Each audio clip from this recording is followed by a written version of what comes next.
La vie devant soi sur Europe 1. La vie devant soi sur Europe 1.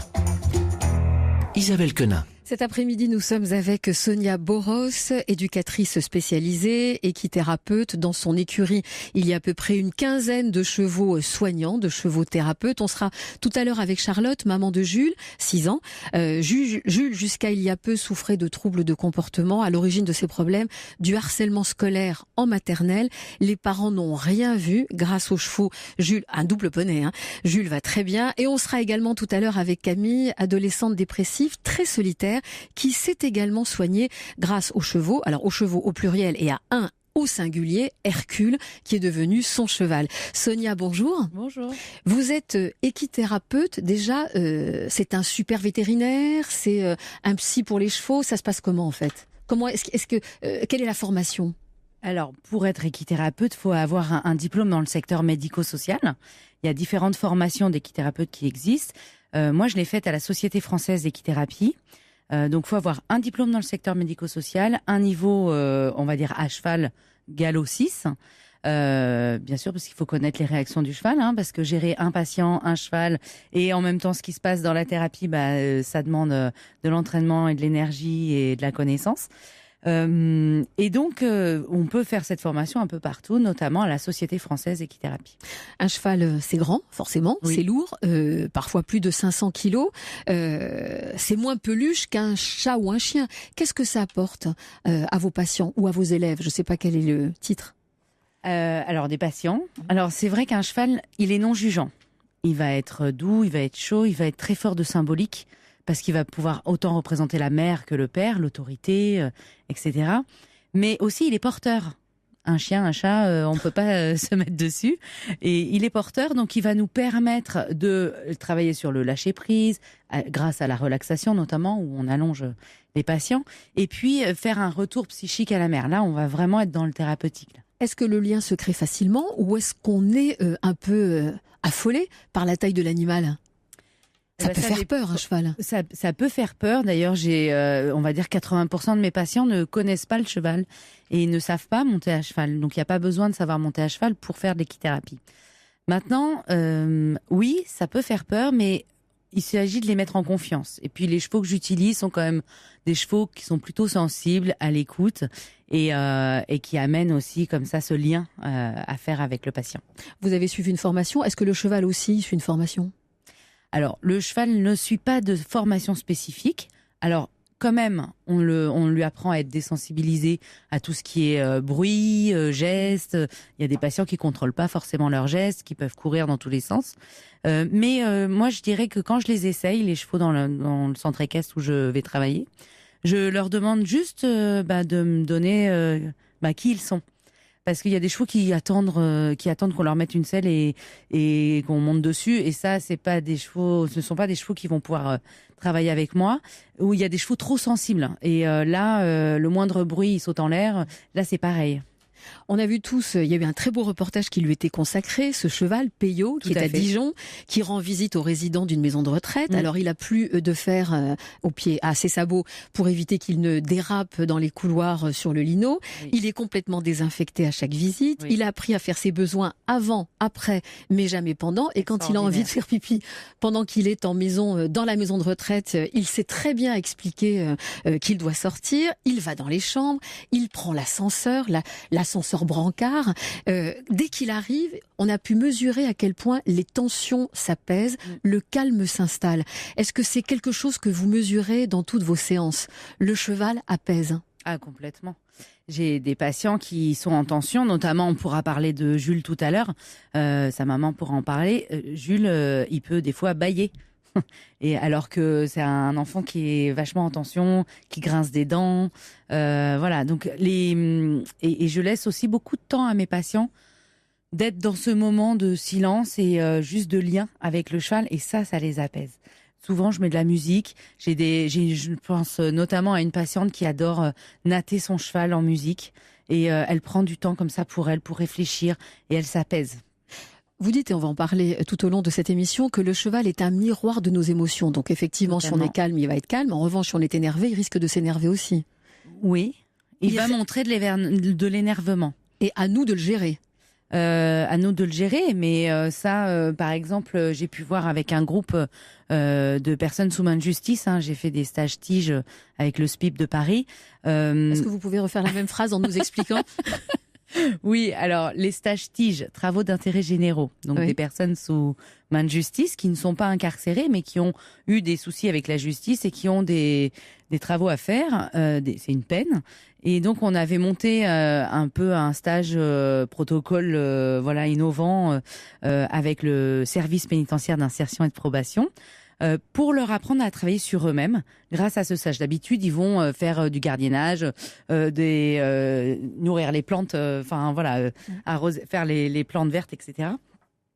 Et là, on a fait 2 jours d'équithérapie. Et une fois, les chevaux étaient complètement agités dans le manège, dans tous les sens. Ils galopaient, ils trottaient, ils se battaient.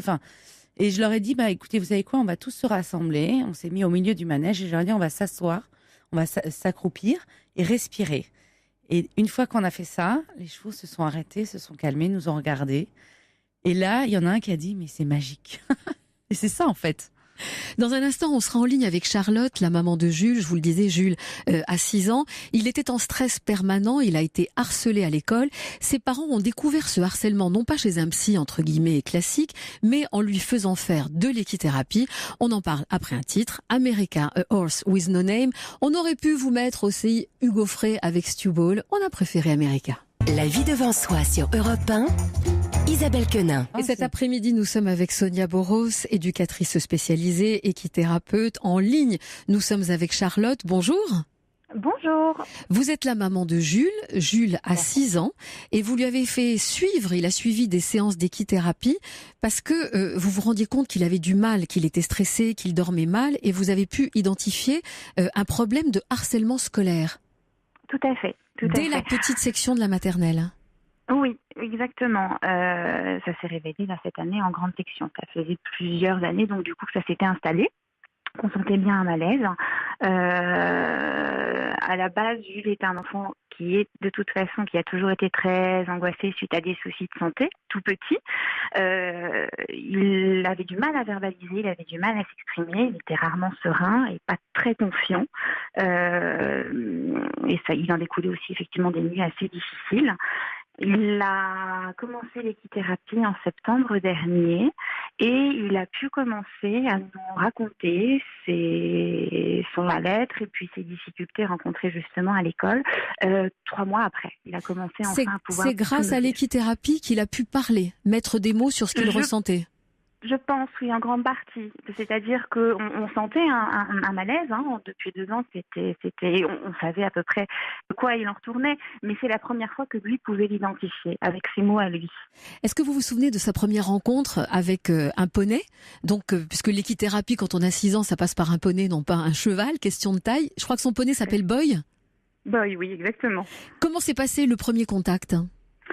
Moi, je n'y ai pas assisté, mais je me rappelle que Sonia m'avait raconté quelque chose qui était assez parlant, c'est-à-dire que donc à sa première séance, Jules était un enfant assez fermé, toujours très très introverti, angoissé, et c'est vrai qu'à l'époque, quand il ne savait pas comment réagir, ça se traduisait par des gestes assez brusques. Et sortant de cette première séance, il me dit « Oh là là, ça va pas, le poney m'a mordu ». Et c'est là que Sonia me dit effectivement, Boy étant on va dire doué d'empathie, quelque part il a ressenti le mal-être de Jules, et Jules ne sachant pas comment s'y prendre avec lui, avait voulu, c'était dit, je me suis dit dans ma tête, j'avais envie de l'envoyer promener, j'avais envie de le taper, le poney l'a ressenti et du coup lui a montré. Sonia, comment ça se passe quand on est dans une séance comme ça avec un petit garçon de 5 ans, de 5-6 ans, un poney face à lui, qu'il y a le poney qui mord le petit garçon? Comment est-ce qu'on fait pour éviter que le petit garçon pleure et il dise plus jamais je veux revoir le Boy? Comment faire? Bon, alors déjà, on évite qu'il le morde. Là, il l'avait mordu. Oui, il se trouve qu'il y a des fois où, en fait, le poney était passé, si je me souviens bien, en fait, il était passé, mais vraiment, il était passé alors que j'étais entre lui et l'enfant, il est quand même passé entre mon bras et voilà, et il a réussi à attraper la main de l'enfant, de Jules. Alors comment on fait? En fait, on explique justement, on pose des mots sur ce qui s'est passé et on essaye de faire verbaliser l'enfant sur ce qu'il ressent en fait. Et donc là, on se rend bien compte que il y a un mal-être. Jules n'a pas été tenté d'arrêter? Charlotte, il a voulu continuer tout de suite? Oui. Ah non, ça l'a pas freiné dans le sens où je pense qu'il a compris la relation entre son attitude et l'attitude du poney. Et d'ailleurs, je pense que c'est ce que Sonia lui a expliqué tout de suite, et puis c'est ce qu'on on en a discuté après. Et non, parce que il faisait du poney déjà depuis 1 an, donc de toute façon, il aimait le contact avec l'animal. C'est juste qu'effectivement, il n'avait pas les clés pour savoir comment s'y prendre. Et la question s'est pas posée. Non, ça lui plaisait beaucoup. Au bout de quelques mois d'équithérapie, vous avez constaté, il dort mieux, il communique bien, puisqu'il a réussi à vous dire ce dont il souffrait. Est-ce que le poney l'a aidé à mettre fin au harcèlement scolaire dont il était la victime? On va dire... Oui, certainement. Ça nous a aidé, en tout cas nous, en tant que parents, à identifier la cause de son mal-être à l'école et de pouvoir nous manifester et de mettre en place tout ce qu'il était possible de mettre en place à ce moment-là.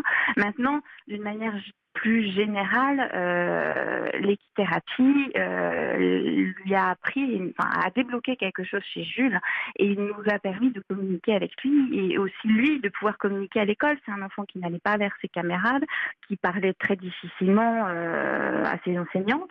C'est le jour et la nuit. Entre le petit garçon qu'on avait en septembre qui a commencé les séances et aujourd'hui en juin, au terme de 9 mois, il n'a plus du tout le même comportement et il n'aborde plus du tout les gens, son entourage. Il a bien grandi. Ça n'a rien à voir. Il a bien grandi. Il a bien grandi.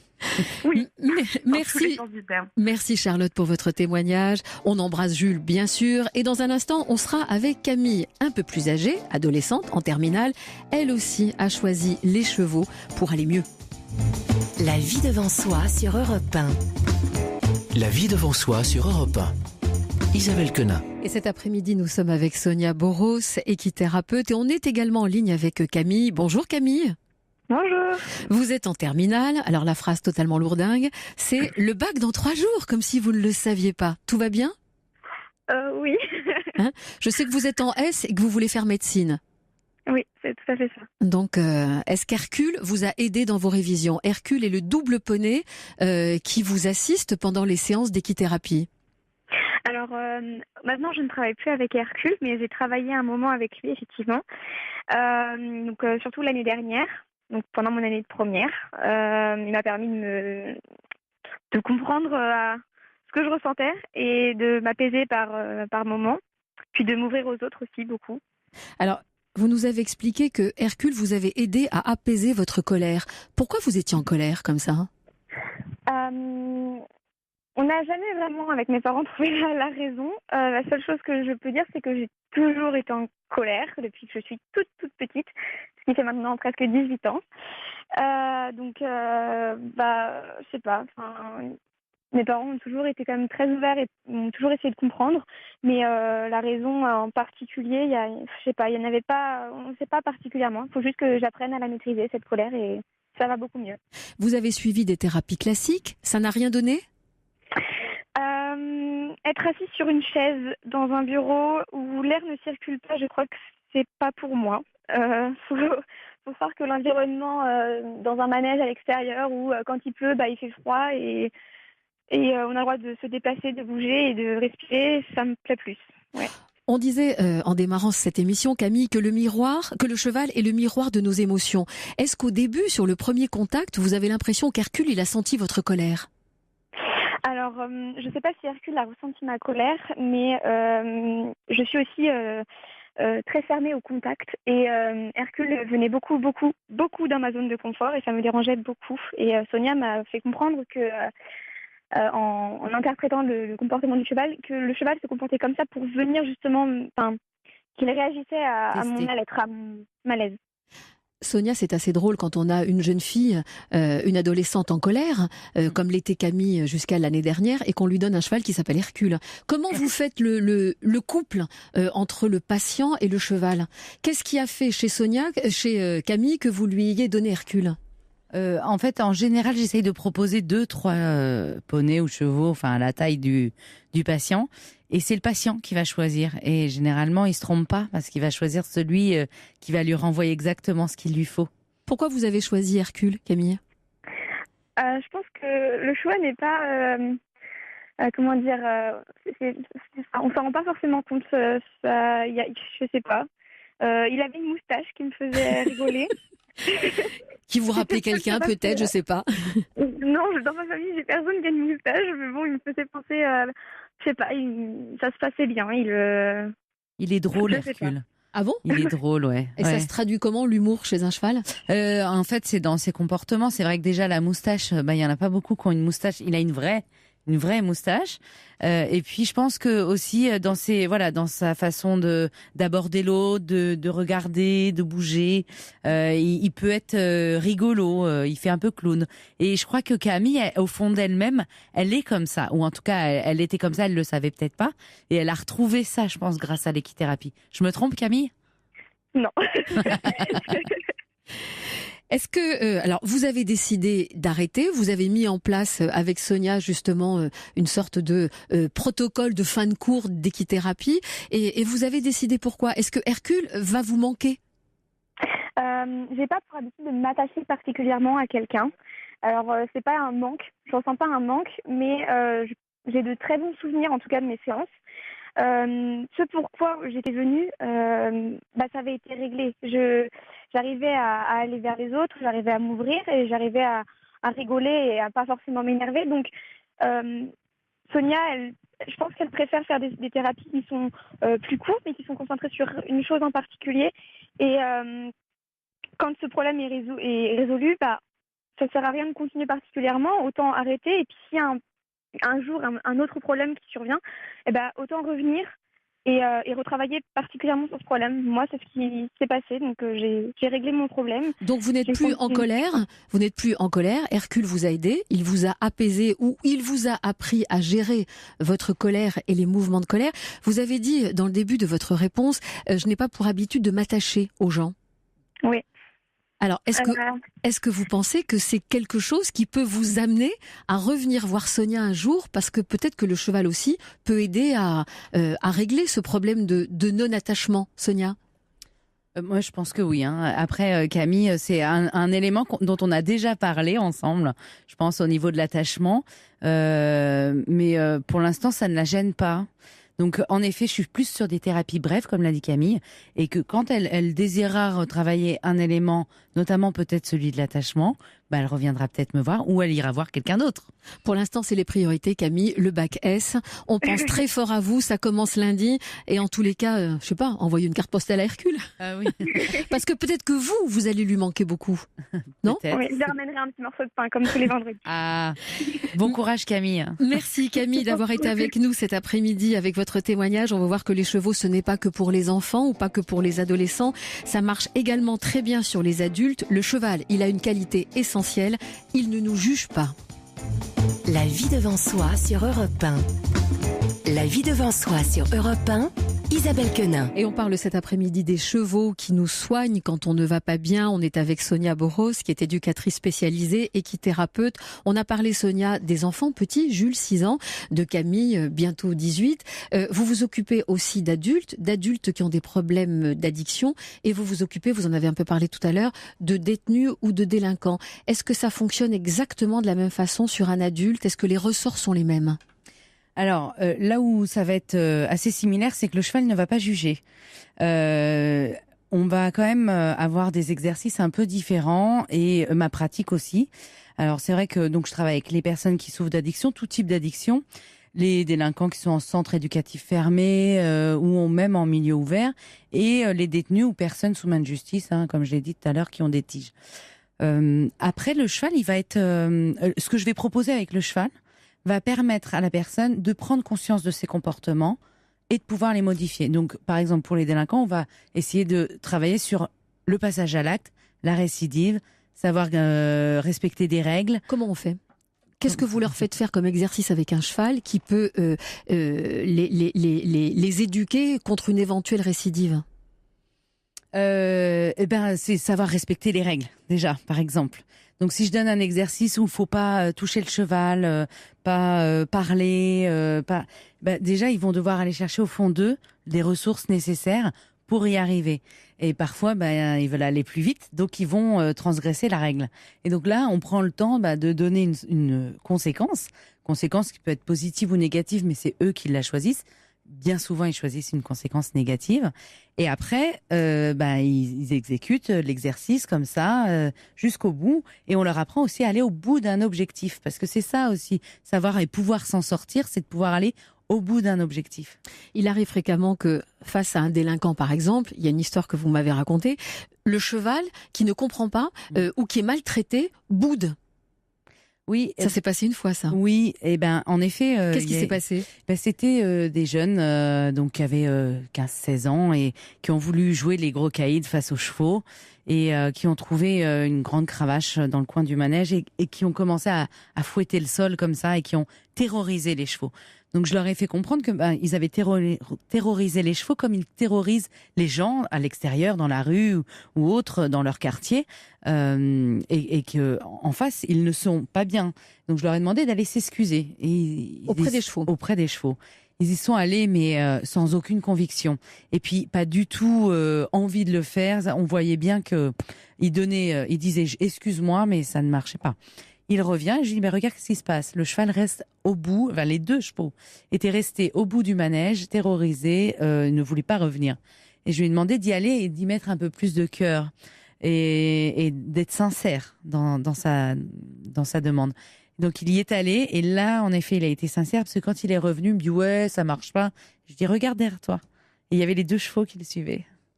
Et donc là, il a pu comprendre que, en fait, on n'est pas jugé forcément, et on peut aussi pardonner et se faire pardonner et mettre ses excuses, quoi. Ça fonctionne. Quelqu'un qui a une addiction, par exemple, à l'alcool ou à la drogue, comment le cheval l'aide? On va beaucoup travailler sur les limites à ne pas dépasser, les limites à se poser, savoir dire non. Et ça, c'est, on va dire, la grosse problématique. Mais aussi, on va travailler sur l'estime de soi, la confiance en soi, l'image de soi, parce que c'est très souvent dévalorisé et dégradé. On parle beaucoup d'équithérapie et de ses vertus sans même s'en rendre compte. On dit souvent pour le lâcher prise, il faut apprendre à lâcher les rênes. Ou alors on dit de quelqu'un qui va pas bien, il faudrait qu'on l'aide à se remettre en selle. Donc moyennant quoi, ce sont des choses qui sont très ancrées déjà dans notre quotidien. On va en parler tout de suite après un duo. Et d'ailleurs, Véronique Sanson sera au Vieilles Charrues du 19 au 22 juillet à Carhaix. Véronique Sanson qu'on écoute avec Christophe Mahé, Besoin de personne. La vie devant soi sur Europe 1. Isabelle Quenin. On retrouve notre invitée Sonia Boros, éducatrice spécialisée, équithérapeute. Alors vous travaillez sur l'estime de soi, la confiance en soi, le lâcher prise et également sur le management parce que dans vos élèves ou dans vos patients, vous avez des cadres d'entreprise qui viennent vous voir. Qu'est-ce que vous leur faites faire à eux ? Alors, en effet, je développe depuis 2014, après So Équithérapie, je développe So Horse Coaching. Et donc, j'accompagne les entreprises sur tout ce qui est management, cohésion d'équipe, risques psychosociaux, avec ce partenaire extraordinaire qui est le cheval. Qu'est-ce que je vais leur permettre ? De prendre conscience de leur comportement, de leur façon d'être, de communication.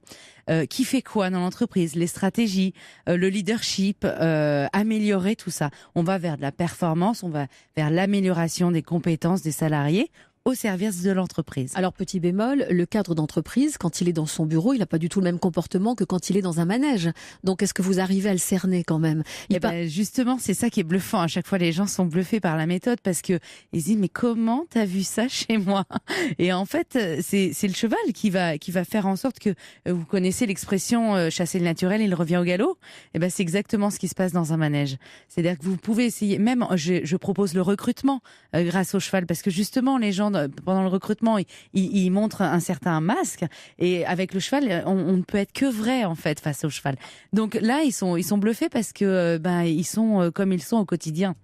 Il paraît même que vous les mettez dans le manège, tout seul, donc le cadre d'entreprise, le manager, qui n'a pas l'habitude qu'on lui résiste, et vous lui dites débrouille-toi pour te faire suivre par les chevaux. C'est ça. Je vais dire. Ils font quoi ? Je vais leur demander de se balader dans le manège avec le cheval, qu'il soit en mouvement, mais sans le toucher. Et là, on voit bien que pour certains, c'est compliqué.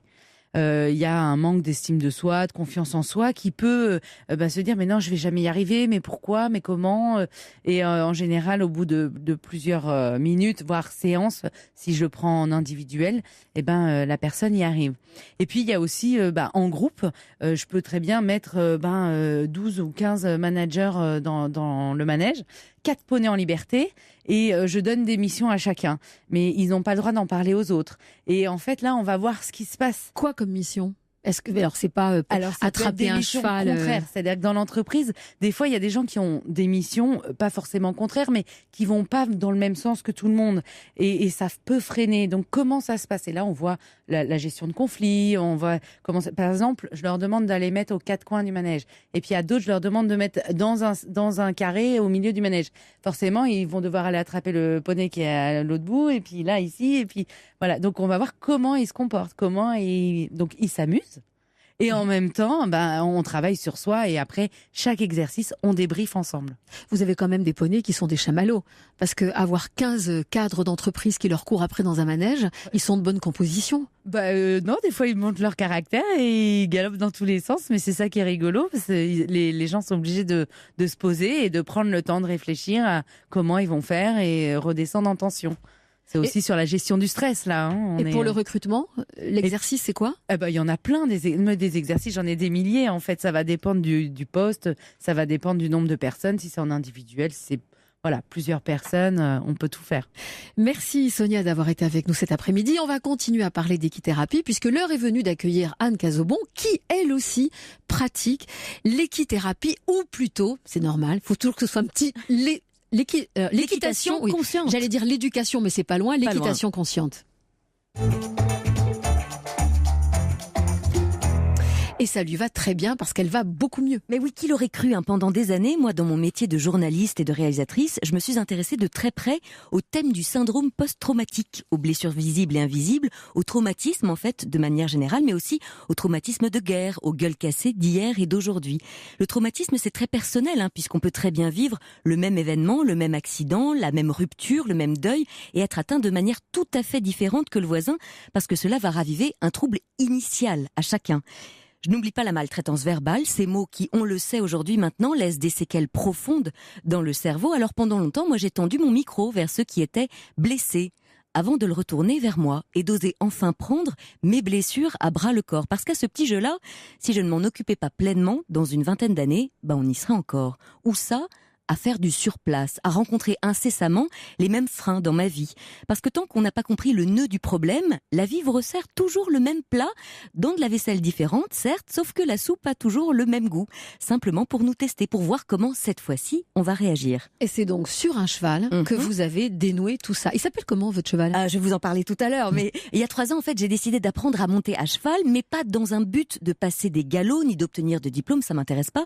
D'abord pour apprendre quelque chose de nouveau, à 35 ans passé, ce qui m'a donné lieu à me retrouver parfois la seule adulte au milieu de très jeunes enfants lors de randonnées. Ça aussi, ça remet l'ego à sa juste place. Je voulais pas pratiquer dans un haras où l'on monterait avec cravache et éperon. Je voulais vraiment entrer en lien avec l'animal dont j'avais un peu peur, je dois dire. Et j'ai eu la chance de rencontrer un couple fabuleux. Ils s'appellent Béatrice et Bruno Ripaud. Ils sont à Saint-Maurice-des-Noux en Vendée. Et il faut les entendre dire que le cheval, c'est quelqu'un. Qu'ils ne sont pas à proprement parler équithérapeutes, avec une immense humilité qui les caractérise. Ils se disent simplement promeneurs. Promeneurs de personnes qui traversent la maladie, Alzheimer, le deuil, le divorce, la dépression, le burn-out. L'autre jour, c'était fabuleux de voir d'ailleurs l'un d'entre eux pendant 2 bonnes heures en compagnie d'une dame de 90 ans atteinte d'Alzheimer, ancienne propriétaire de chevaux, se reconnecter avec l'animal, mettre 45 minutes à oser toucher le cheval. C'est vrai que déjà rien que préparer le cheval, c'est-à-dire le brosser, le peigner, lui curer les sabots, c'est un magnifique terrain d'apprentissage. Moi, ma grande angoisse à moi, c'était de lui faire mal, mais aussi qu'il me fasse mal. Et pour l'instant, par exemple, l'un de mes axes de travail, c'est d'arriver seul à lui mettre le mors. Vous savez, c'est ce morceau de métal qu'on lui met dans la bouche, relié aux rênes. Il faut donc lui mettre la main dans la bouche, éviter de se faire croquer les doigts au passage. Et évidemment, à moi dont le chemin est l'expression orale, entre autres, puisque je parle dans un micro, c'est compliqué d'imposer ce geste-là. Parfois, j'ai l'impression que je le muselle, et cela m'invite en miroir à regarder la manière dont je me suis muselée pendant des années, et peut-être encore dont je me muselle aujourd'hui. Ce qui est fascinant, c'est surtout de voir à quel point, sur un cheval, tout se vit en miroir. D'ailleurs, quand on va le chercher au pré, c'est bluffant de voir que le cheval qui nous a été attribué par l'accompagnateur, mais un peu plus tôt, vient tout droit vers nous sans qu'on l'appelle, comme si déjà il savait depuis le départ que c'était lui qui nous était confié. Enfin, comme il n'y a décidément pas de hasard, le cheval que je monte régulièrement s'appelle Namché, ce qui veut dire la conscience en tibétain. Alors chevaucher la conscience, rendez-vous compte, c'est tout un programme. Certes, il y a les courbatures, les petites et grosses frayeurs, les refus d'obstacles parfois, mais c'est évidemment par là qu'il y a visiblement à en passer pour ouvrir toujours plus sa conscience, se rendre compte que l'on monte presque en position fétale, y voir les endroits où l'on réagit encore comme un bébé dans sa vie, et alors apprendre à se redresser sur la selle, mais aussi dans sa vie. Namaché, ou plutôt namasté, Anne, et surtout bon week-end. Sonia Boros, vous étiez complètement d'accord avec la chronique que vient de nous donner Anne. Excellent week-end à tous. Je vous rappelle le prix de Diane, on est partenaire officiel. Ce sera donc à Chantilly dimanche.